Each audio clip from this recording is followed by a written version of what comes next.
The both of you actually collaborated recently on a music video, Count on Me Singapore. Can you briefly share with us what was the project brief?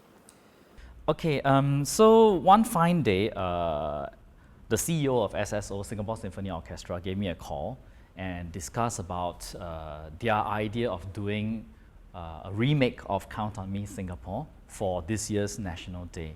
Okay, so I was very excited because growing up, I have always been involved with music. Besides being a film director, I'm also a music producer. I'm also a film composer. So it's really a great joy for me to be able to collaborate with the Singapore Symphony Orchestra. And so I was really looking forward to it, right? So we had discussions, and the project brief initially was about just musicians recording and filming themselves at home, and then we stitched them together.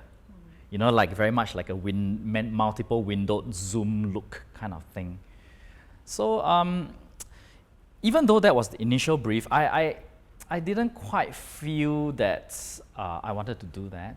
In fact, I wanted to give a more positive approach to this Count on Me Singapore, because it was meant to be a more uplifting song. Okay, so I told the CEO, I said, why don't we consider shooting a music video in a very organic way, right? Meaning we will get the music ready, and then after that we shoot the musicians performing it, right?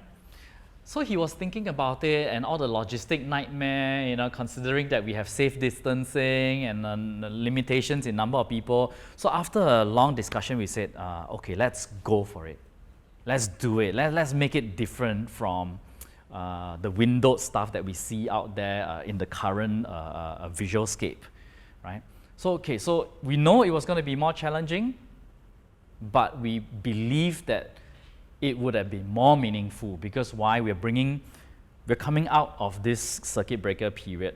We want to look forward to a better future. We want to rebuild Singapore together. So that's the kind of tone we wanted to project in that whole shoot, right? So as discussing with David, I think it was challenging because the time that we were given, within that time frame, we had so many things to cover, so many areas to cover. Sony.